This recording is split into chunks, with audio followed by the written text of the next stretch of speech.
अवैधपणे नोंदणी तयार करून देण्यास नकार दिल्यानं आंबेवाडी ग्रामपंचायत अध्यक्षाच्या मुलांनी माझ्यावर प्राणघातक हल्ला केला असा गंभीर आरोप गोसगाव ग्रामपंचायत सचिव नागप्पा कोडली यांनी केलाय। गोसगाव गावाजवळ मी बाईकवर जात असताना माझ्यावर हल्ला करण्यात आला। ग्रामपंचायतीत अवैध नोंदणी करण्यासाठी दबाव आणण्यात आला होता, परंतु मी नकार दिला, यामुळेच माझ्यावर हल्ला झाला असे बेळगाव रुग्णालयात पत्रकारांशी बोलताना त्यांनी सांगितले। नागप्पा यांच्या मते गेल्या वर्षभरापासून ग्रामपंचायत अध्यक्ष, त्यांचा मुलगा आणि काही सदस्य सतत दबाव टाकत होते, मात्र त्यांना साथ न दिल्याने आज त्यांच्या बाईकला अडवून हल्ला करण्यात आलाय।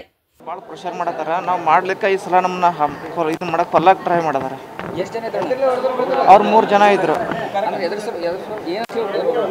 ಅಲ್ಲೆಲ್ಲ ಇಲ್ಲಿಗಲ್ ಮಾಡ್ಬೇಕಂತಾರ। ಕಾನೂನು ಬಾಹಿರ ದಾಖಲು ಮಾಡಿ ಉತ್ತರ ಕೊಡ್ಬೇಕಂತ 1 ವರ್ಷದಿಂದ ಫೋರ್ಸ್ ಮಾಡತಾರ ಅವ್ರ। ಚೇತನ್ ಪಾಟೀಲ್ ಮತ್ತು ವಿಕ್ರಮ್ ಹೇಳ್ಬೇಕಾರ।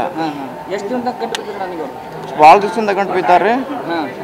ಈಗ ನಾವು ಮಾಡಲ್ಲ ಅಂತ ನಾವು ಉದ್ಯೋಗ ಸಲುವಾಗಿ ನಾವು ಅಲ್ಲಿ ಹೋಗಿದ್ದು ಗೋಜಾಗ್ರಾಮಕ್ಕೆ।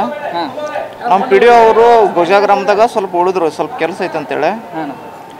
ಹಾಗಾಗಿ ನಾನು ಮುಂದೆ ಬರತ್ತಿದ್ನಿ, ನಡಕ್ಕೆ ಅಡ್ಡಗಟ್ಟಿ ಅವ್ರು ಹುಡುಗರು ಹೊಡೆದ್ರು।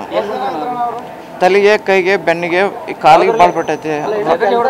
ರಾಡು ಮತ್ತು ಮಚ್ಚಿದ್ದು ಮಚ್ಚಿ ಹಿಡ್ಕೊಂಡು ಬಂದಿದ್ರು। ಮರ್ಡರ್ ಮಾಡ್ಬೇಕಂತ ಪ್ಲಾನ್ ಇತ್ತು।